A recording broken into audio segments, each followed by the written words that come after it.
গোৱালপাৰা জিলা ছাত্ৰ মুক্তি সংগ্ৰাম সমিতিয়ে আমাৰ গোৱালপাৰা জিলাৰ জলেশ্বৰ সমষ্টিৰ খলিচাবিটা পঞ্চায়তৰ অন্তৰ্গত খলিচাবিটা উচ্চতৰ মাধ্যমিক বিদ্যালয় অতি দুৰ্ভাগ্যজনকভাৱে আমি ক'ব লাগিব যে সেই বিদ্যালয়খনত চৰকাৰীভাৱে এজনো শিক্ষক নিযুক্তি দিয়া হোৱা নাই।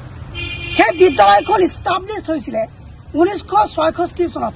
ইমান পুৰণীয়া এটা বিদ্যালয়ত 3 শতাধিক ছাত্ৰ থকাৰ পৰিৱৰ্তে এজনো চৰকাৰীভাৱে শিক্ষক নিযুক্তি দিয়া হোৱা নাই। এই ছাত্ৰ ছাত্ৰীৰ শিক্ষাগত মানদণ্ড আজি কোলাই গতি কৰিছে। এই ছাত্ৰ ছাত্ৰীৰ শিক্ষাগত ভৱিষ্যত আজি কোলাই গতি কৰিছে। আজি আমি দেখিবলৈ পাইছো যে এই স্থানীয় বিধায়কগৰাকী আফতাবুদ্দিন মোল্লা নাজা এনেকুৱা কিমান যে বিদ্যালয় সেই সমষ্টিত আছে, এই শিক্ষাগত সমস্যাসমূহ তেওঁ কেতিয়াবা বিধানসভাৰ মাজত উত্থাপন কৰি পাৰেনে? এতিয়ালৈকে এই কামবোৰ কিয় নকৰে? আচলতে আজি যিখন চৰকাৰ বিজেপি চৰকাৰখনে কৈছিলে যে সবকা সাথ সবকা বিকাশ, আজি শিক্ষাগত ক্ষেত্ৰত আমি সবকা সাথ সবকা বিকাশ আমি দেখা পোৱা নাই। আজি এনেকুৱা কাৰ্য কিয় হৈছে?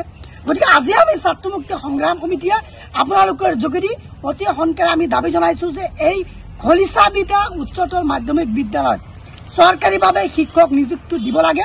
অন্যথা কিন্তু আমি ছাত্ৰ মুক্তি সংগ্ৰাম সমিতিয়ে আমাৰ শিক্ষাৰ অধিকাৰ যে কোনেও আমাৰ পৰা বঞ্চিত কৰিব নোৱাৰে, সেই দাবীৰে আমি ৰাজপথত ওলাই আহিম আৰু আমাৰ শিক্ষাৰ অধিকাৰ আমি আদায় চৰকাৰৰ পৰা কৰিম। খুব স্পষ্ট হৈ গৈছো আমি।